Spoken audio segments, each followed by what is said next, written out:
하나님의 말씀을 함께 찾아보도록 하겠습니다.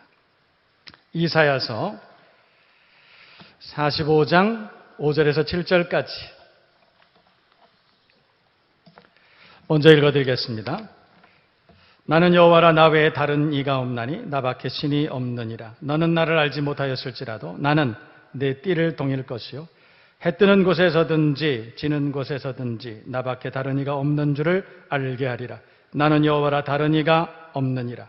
나는 빛도 짓고 어둠도 창조하며 나는 평안도 짓고 환난도 창조하나니 나는 여호와라, 이 모든 일들을 행하는 자니라 하였노라. 아멘. 뛰어넘어 15절 우리 다 같이 한번 읽어볼까요? 15절 시작. 진실로 주는 스스로 숨어 계시는 하나님이시니이다. 아멘. 구원자 이스라엘 하나님이여, 진실로 주는 스스로 어떻게 계시는? 숨어 계시는 하나님이시니이다. 그래서 오늘은 숨어 계시는 하나님, 이라는 제목으로 우리가 함께 은혜를 나누고자 합니다. 이 말씀을 통해서 주님을 만나는 은혜와 복을 받는 저와 여러분 모두가 되어야 할 줄로 믿습니다. 하나님은 은밀한 곳에서 나를 보살피시고 지켜주시고 동행하시고 공급해 주시고 함께 하시는 기적의 은혜를 베푸시는 전능하신 하나님이신 줄로 믿습니다. 오늘 성경의 본문의 줄거리는 그렇습니다. 하나님은 이상한 방법, 우리가 알 수 없는 신비한 방법으로 섭리하시고 통치하시고 우리의 삶에 개입하시고 우리를 인도해 주시는 그런 하나님이시다. 그 내용을 우리가 성경을 통해서 함께 공부하는 시간 갖도록 하겠습니다. 하나님 무소부재하신 하나님이시죠. 그리고 모든 일을 주관하시고 섭리하시고 통치하시는 하나님. 문제는 그 하나님께서 세상을 섭리하시고 통치하시고 우리와 동행하시는 방법에 문제가 있어요. 그 방법을 우리가 알 수가 없어요. 우리가 경험하지 못한 방식. 그러나 그 하나님은 언제나 하나님의 방법으로, 하나님의 방식으로 우리와 동행하시고 또 우리 곁에 존재하시는 그런 하나님이신 줄로 믿습니다. 그래서 우리가 신앙생활하면서 그 하나님의 신비한 방법, 어떻게 보면 이상한 그런 방법, 하나님께서 인생을 통치하시고 섭리하시는 그 하나님의 방법을 우리가 수용하면 그 말이에요. 우리가 그 하나님의 방법을 이해할 수 없지만 그 하나님의 방법을 우리가 수용한다면 우리의 삶 가운데 갈등, 의심, 불순종 사라질 줄로 믿습니다. 근데 문제는 그것을 우리가 수용하지 않을 때, 우리가 하나님의 방식을 수용하지 않을 때, 우리가 이해할 수 없다. 그 하나님의 신비한 방법, 이상한 방법, 그걸 우리가 수용할 수 없다. 그럴 때 우리 신앙생활에 갈등이 찾아오고 침체 찾아오고 미래에 대한 두려움이 있다. 그 말이에요. 제가 오래전에 만난 어떤 분 이야기입니다. 어떤 기업에서 승승장구하시고 상무이사 재직하고 계시던 한 집사님 간증한 내용이에요. 명문대학 나오셨어요. 참 잘났습니다. 자존심도 있고. 그분이 처음에 예수님 알지 못했습니다. 그분이 젊었을 때 무슨 생각했냐면 종교, 그것은 나약한 사람들이 가지는 정신세계, 도피수단 이렇게 생각한 거예요. 우리 사람들을 미혹하는 그런 정신세계 이렇게 이해하고 있었던 거예요. 하나님이 보이지 않았습니다. 그에게 하나님이란 존재는 이해되지도 않았고 보이지도 않고. 그런데 누구나가 다 그렇듯이 인생의 고비를 만나게 됩니다. 그러다가 우연찮게 주변 사람들의 권유로 교회를 출입하게 됐습니다. 기도도 하게 됐습니다. 결국은 깨달았어요. 하나님께 모든 것을 맡기지 않고는 우리의 삶이 안전하지 못하다. 하나님께 모든 것을 맡기고 의지하고 하나님을 전적으로 신뢰하고 살지 못하면 우리의 삶은 두렵고 불안하고 그것을 깨닫게 된 거예요. 그분이 그렇게 고백했습니다. 하나님께 기도하고 모든 것을 맡기는 순간에 그 하나님을 신뢰하고 전적으로 신뢰하고 그 하나님께 모든 걸 맡기고 기도하는 그 순간에 보이지 않던 길이 보이기 시작했다. 내가 알지 못했던 길을 찾게 됐다. 그분의 고백이에요. 그 하나님을 부인하고 인정하지 않고 그렇게 살 때는 길이 안 보였다는 거예요. 근데 그 하나님을 만나고 내가 그 하나님을 인정하고 나니까 보이기 시작했다. 그분이 그렇게 얘기해요. 사람들이 이렇게 얘기한다는 거죠. 보통 사람들이 살다가 최소한 3번의 기회를 만나게 된다. 사람들은 그렇게 말하는데 아니라는 거예요. 기회는 언제나 있었다는 것이죠.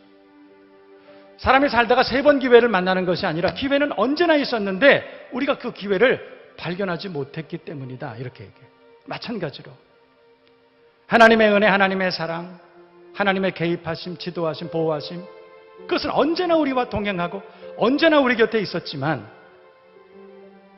우리가 그 하나님의 섭리하심, 보호하심, 인도하심, 그것을 발견하지 못하고 살았다. 그것을 고백했다는 것입니다. 여러분, 오늘 성경 본문에 오늘 전 15절 말씀을 여러분들에게 읽어드렸습니다. 그런데 똑같은 구절을 개역 한글 성경은 이렇게 번역하고 있습니다. 구원자 이스라엘 하나님이여 진실로 주는 스스로 숨어 계시는 하나님이시니이다. 하나님은 숨어 계시는 분이시다. 세번역에서 또 현대인의 성경에서는 하나님은, 주님께서는 자신을 숨기시는 하나님이시다. 이렇게 말했어요. 공동번역에서는 하나님께서 너도 몰래 너를 보살피셨다. 하나님은 우리도 몰래 우리를 보살피시는 하나님이시다. 성경은 같은 구절을 그렇게 해석하고 있다는 거예요. 여러분, 숨어 계시다는 말은 계시지 않다는 말이 아니에요. 계시지만, 언제나 동행하셨지만, 언제나 우리 곁에 계셨지만, 그러나 우리 눈에 보이지 않는다, 이런 뜻이에요. 오늘 우리의 삶에 하나님의 역사하심이 없는 것이 아니라 역사하시는 하나님을 내가 받아들이고 영접하지 않기 때문에, 그래서 그 하나님의 역사가 일어나지 않는다고 우리는 그렇게 생각하고 산다는 것입니다. 오늘 본문 15절 말씀은 내 눈에 보이지 않지만 그 하나님을 내가 내 인생 한복판에 인정하고 받아들이고 영접하기만 하면 그 하나님은 나도 몰래 나를 보살펴 주시고 내가 알지 못하는 곳에서 숨어 계시는 하나님, 나를 인도해 주신다. 이런 의미인 것입니다. 그 집사님의 간증 중에 인상적인 내용이 하나 있었어요. 그분하고 여러 가지 이야기를 하던 중에 이런 얘기를 하더라고요. 기업에서 직원들이 리더가 얘기하는 것 중에 30%밖에 이해하지 못한다. 그런 얘기를 해요. 왜냐하면 대부분의 사람들이 얘기할 때 다른 사람들의 말을 선택적으로 인식하기 때문에, 그래서 자신이 원하는 것은 받아들이지만 내가 이해할 수 없고 내가 알 수 없는 이야기 망각하고 받아들이지 않고 지루해하고 그런다는 거예요. 그래서 기업에서 지도자, 리더들이 하는 얘기를 직원들은 30% 이상을 인식하지 못한다. 그런 통계가 있다는 것입니다. 일반적으로 자신의 감명받았다, 감동받았다 그렇게 느끼는 책들은 자신과 같은 생각을 가지고 있을 때라는 그런 사실과 비슷하죠. 그 사람들에게 혁신이 일어나지 않는다는, 변화가 일어나지 않는다. 그것은 바로 자기 생각을 바꾸지 않기 때문에 그렇다. 그런 뜻이에요. 그래서 그런 생각을 해봤습니다. 우리가 오랫동안 신앙생활을 하면서도 우리 신앙의 변화가 일어나지 않아. 우리 신앙의 성숙, 진보가 되지 않아요. 그 이유가 뭘까? 그 이유는 우리가 하나님의 말씀을 선택적으로 인식하고 받아들이려고 하기 때문에 그런 것은 아닐까? 하나님의 말씀을 내가 이해할 수 없지만, 그 하나님의 말씀은 신비하고 내가 납득할 수 없지만 그 하나님의 말씀을 우리가 전적으로 우리가 받아들인다면 우리 신앙생활에 진보가 일어나지 않을까? 우리 신앙의 변화가 일어나지 않을까? 그런 생각을 해보는 것입니다. 만일 우리가 우리의 삶 가운데 숨어 계시는 하나님, 내가 이해할 수 없지만 내가 이해할 수 없는 방식으로 내 삶을 섭리하시고 통치하시는, 보이지 않는 곳에서 나를 몰래 보살피시는 그 하나님, 우리가 그 하나님을 발견하고 그 말씀을 전적으로 믿고 그리고 그 말씀을 우리가 수용하고 순종하게 된다면 우리의 삶 가운데 날마다 변화, 성숙이 일어나지 않을까? 그런 생각을 해보는 거예요. 그러나 우리 안에 나를 고집하고 선택적으로 인식하고 맹목적으로 자기를 방어하고 우리가 그렇게 살아간다면 우리의 삶 가운데 진보, 성숙은 아마도 일어나기 어려울 것입니다. 오늘 본문에 나와 있는 숨어 계시는 하나님, 나를 몰래 보살피시는 하나님에 대해서 리빙 바이블은 그렇게 말해요. 그 하나님은 이상한 방법으로, 신비한 방법으로, 스트레인지하고 미스테리어스한 그런 방법으로 내 삶을 인도하시는 분이시다. 일하는 하나님이시다. 그렇게 말하는 거예요. 여러분, 하나님이 행하시는 일은 이상합니다. 신비한 방법입니다. 내가 본 적도 없고 알 수도 없고 내가 이해할 수도 없는 방식으로 내 삶 가운데 깊숙이 개입하시고 나를 섭리하시고 통치하시는 하나님. 내가 그 하나님의 내 삶을 인도하시고 섭리하시는 그 방식을 도대체 이해할 수가 없다는 거예요. 그러나 어떤 사람은 그 방식을 수용합니다. 그 하나님의 방식, 신비한 방식, 내가 알 수 없는 그 방식을 수용합니다. 거기 신앙의 자유함이 있죠. 그러나 오랫동안 신앙생활을 하면서도 그것을 거부하는 분들 계셔요. 아직도 그 하나님의 방식을 이해할 수 없고 내가 아직도 나는 그것을 알 수 없다. 신앙생활을 하면서도 갈등이 있죠. 침체되어 있죠. 우울합니다. 성경은 하나님의 이상하고 신비한 섭리, 그런 방법을 인정하지 않는 그런 인생들에 대해서 시편 14편 1절에 이렇게 말해요. 어리석은 자는 그의 마음에 이르기를 하나님이 없다 하는도다. 하나님의 방법을 이해할 수 없는 사람들은 하나님이 없다. 그렇게 역사하시는 하나님은 나의 하나님은 적어도 아니다. 이렇게 단정한다는 거예요. 거기 절망이 있습니다. 알 수 없는 두려움이 있습니다. 오늘 이사야 선지자는 본문에서 하나님에 대해서 말하기를 7절에 이렇게 말하고 있어요. 보세요. 나는 빛도 짓고 어둠도 창조하며 나는 평안도 짓고 환난도 창조하나니, 그렇게 말씀하고 있는 거예요. 여러분, 어떻게 이것을 이해할 수 있어요?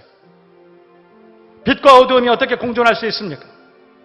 평안과 환난이 어떻게 공존할 수 있습니까?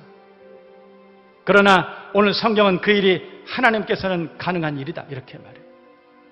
우리가 쉽게 이해할 수 없는 이상한 방식에, 신비한 방식에 어떻게 그것이 공존할 수 있어요?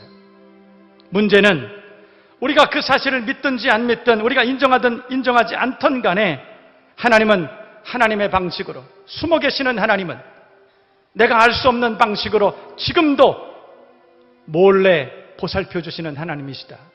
성경은 우리에게 말씀하고 있다는 것입니다.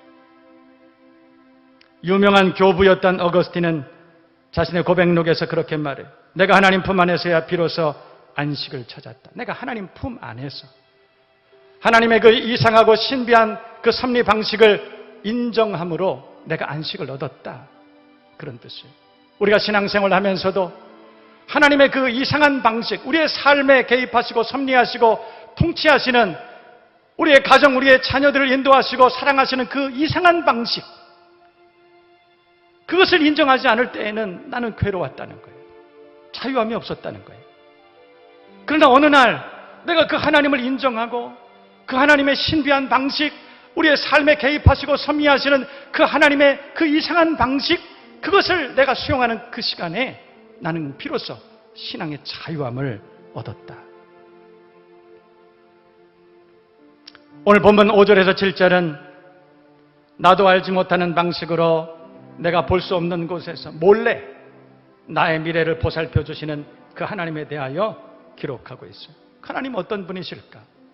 도대체 어떤 분이시길래 하나님은 이상한 방법으로, 신비한 방법으로 나를 보살펴 주신다고 하실까? 여러분, 6절 말씀 함께 읽어보겠습니다. 6절을 다 같이 읽어봅니다. 시작.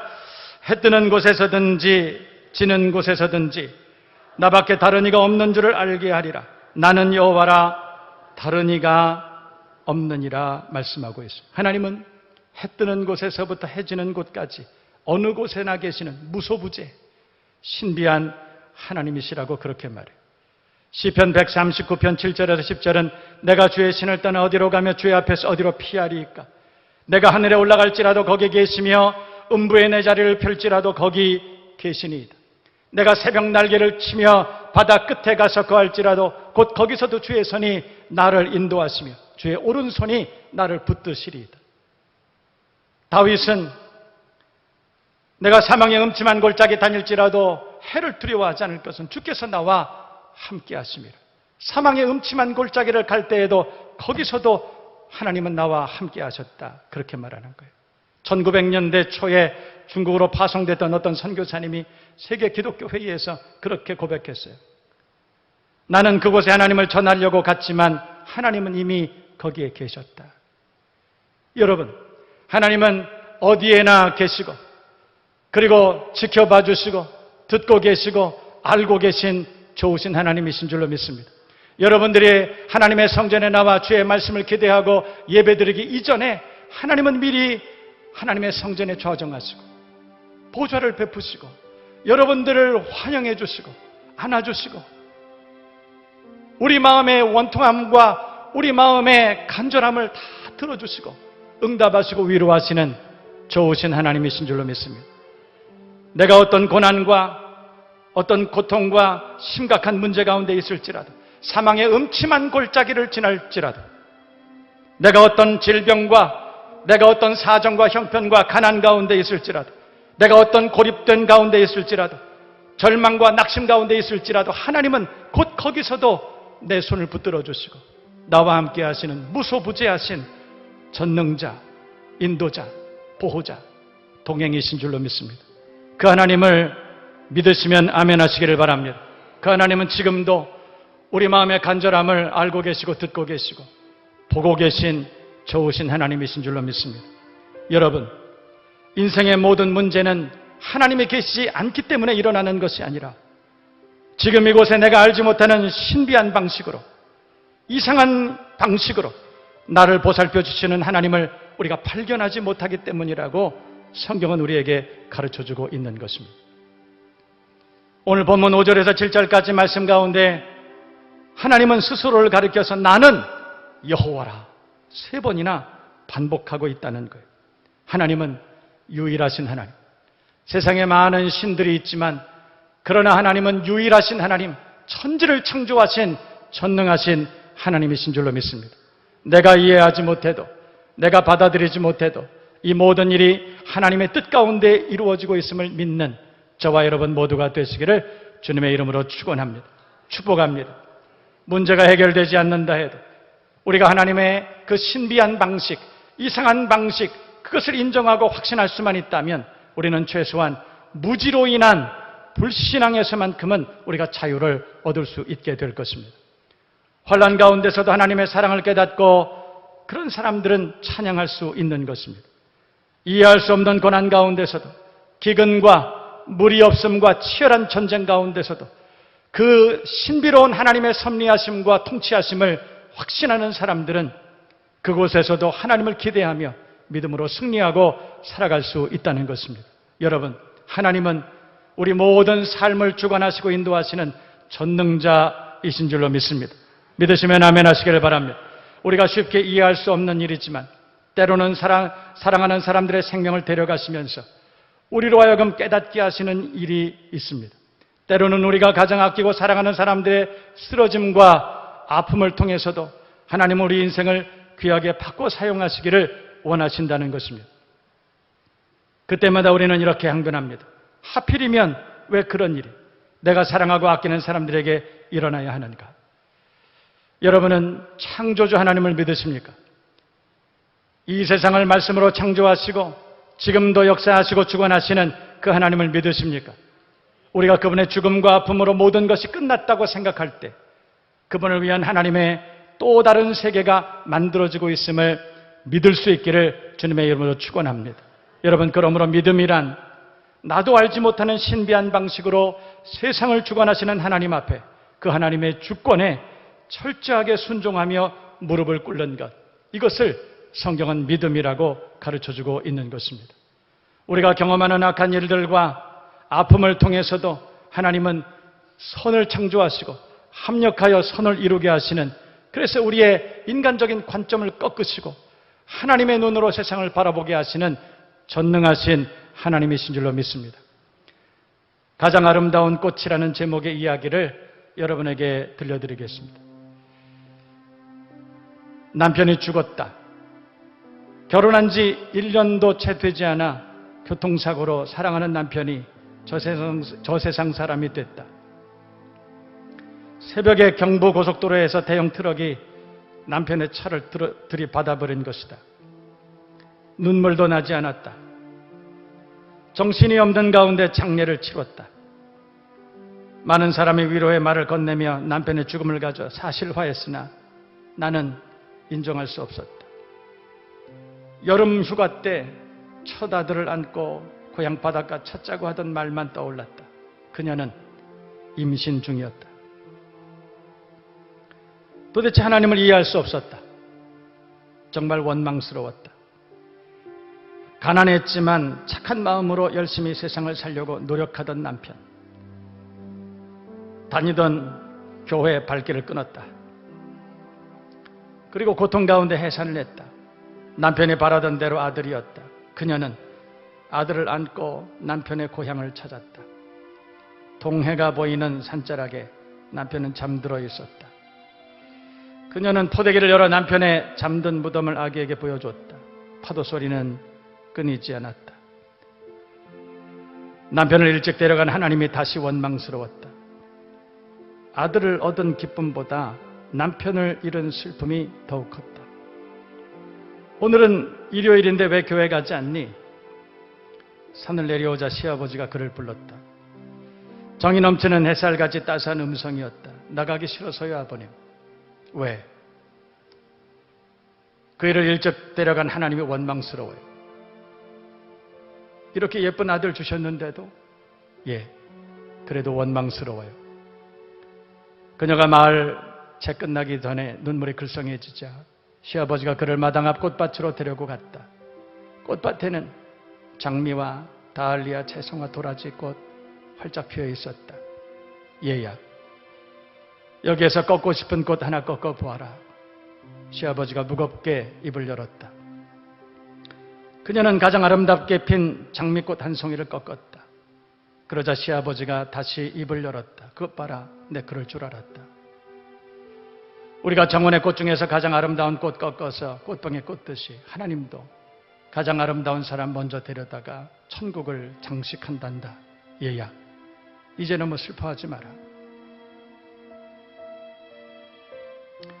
오늘 성경 7절 말씀은 나는 빛도 짓고 어둠도 창조하며 나는 평안도 짓고 환난도 창조하나니 나는 여호와라. 이 모든 일을 행하는 자니라. 물어봐요. 하나님, 빛도 짓고 어둠도 짓고 하나님, 빛을 좀 지어주시고 평안을 주시고 그러시지 왜 어둠을 지셨어요? 왜 환난을 창조하셨어요? 그때 하나님은 성경에 나는 여호와라. 이 모든 일들을 행하는 자니라. 내가 했어. 하나님 왜 우리 남편을 먼저 데려가셨어요? 내가 했어. 내가 한 거야. 하나님 그렇게 말씀하셨어요. 어떤 분이 새벽기도회, 어떤 분의 어머니께서 새벽기도회 가시다가 교통사고를 나서 세상을 떠나셨어요. 아들은 평생 동안 그 마음에 불순종과 반항과 절망을 가지고 살았어요. 하나님은 어떻게 새벽기도회를 가시는 우리 어머니를 데려가실 수 있나요? 그때 하나님께서는 오늘 성경에 이렇게 대답해요. 내가 한 거야. 내가 그랬어. 왜요? 하나님은 이상한 방법으로, 하나님은 신비한 방법으로 우리의 삶을 섭리하시고 통치하시고 인도하시는 하나님. 우리가 그 하나님의 섭리하심과 그 이상한 방법을 우리가 수용하지 못할 때 우리의 신앙은 언제나 두려움과 절망, 침체. 그러나 우리가 그 하나님의 이상한 방식, 그 하나님의 신비한 방식, 그것을 수용하는 그 순간에 우리는 최소한 불순종으로부터 자유할 수가 있다. 우리 신앙에 새로운 진보, 새로운 성숙, 변화 일어날 수 있다. 성경은 그렇게 말씀합니다. 우리가 그 하나님의 존재, 그 하나님의 이상한 방식, 신비로운 방식, 그것을 분명히 인식하고 우리의 삶 속에 하나님의 섭리하심, 하나님의 주권적 역사에 있음을 우리가 인정하기 시작할 때 하나님은 하나님의 선하심으로 우리의 삶에 개입하시고 우리를 인도해 주시고 마침내 하나님의 나라 천국으로 우리를 인도해 주시는 줄로 믿습니다. 숨어 계시는 하나님, 나도 몰래 내가 알지 못하는 방식으로 지금도 나의 삶에 역사하시는 하나님, 혼란스럽고 이해할 수 없지만 어느 때에는 그 하나님이 나를 떠났다 그런 생각이 들기도 하지만, 그러나 하나님께서 안 계시는 것이 아니라 내가 그 하나님을 발견하지 못한 것이다. 그것을 깨닫는 순간에 우리는 비로소 자유함을 얻을 수 있다는 것입니다. 하나님은 지금도 살아서 역사하시고 나의 삶의 최상의 것을 베푸시는 좋으신 하나님. 너희를 향한 나의 생각은 내가 하나니 재앙이 아니라 곧 평안이요 너희 장래에 소망을 주려는 것이라. 하나님은 이 모든 일들을 통해서 우리에게 소망 주시고 평안을 주시고 가장 좋은 것을 주기를 원하시는 좋으신 하나님이신 줄로 믿습니다. 오늘 하나님은 우리가 질문하는 수없이 많은 질문 가운데 묵묵히 이렇게 대답하세요. 내가 한 거야. 내가 그렇게 했어. 숨어 계시는 하나님. 우리의 삶 가운데 나도 모르는 방식으로 내 삶에 개입하시고 통치하시고 섭리하시는 하나님. 그렇기 때문에 우리는 지금 우리 인생의 최고의 순간을 지나고 있는 것입니다. 하나님이 우리와 함께 하시는 거예요. 그 하나님은 우리의 삶 한복판에 실존하시고 우리가 알지 못하는 그 순간에도 나를 보살펴 주시고 나와 동행하시는 좋으신 하나님이십니다. 우리가 그 하나님을 신뢰하고 그 하나님을 선포할 때 우리를 실망시켰던 사단의 세력이 떠나가고 우리를 좌절하게 했던 사단의 세력이 다 물러가게 될 줄로 믿습니다. 우리가 그 하나님을 신비한 방법으로 숨어 계신 하나님, 그리고 나를 통치하시고 섭리하시는 그 하나님을 선포할 때 질병이 떠나가고 의심이 떠나가고 고난과 문제가 해결되는 줄로 믿습니다. 불신앙과 방황이 끝나게 되는 줄로 믿습니다. 그 하나님을 무한 신뢰하고 남은 평생 주님과 동행하는, 숨어 계시는 하나님과 동행하시는 저와 여러분 모두가 되시기를 주님의 이름으로 축복합니다. 축원합니다. 여러분 한번 따라해 보실래요? 내 눈에 보이지 않지만 하나님은 지금도 나를 끔찍히 보살펴 주십니다. 우리 옆에 있는 분들과 지금 들은 말을 그대로 한번, 하나님은 당신을 끔찍히 보살펴 주십니다. 권면하고 축복하십시오.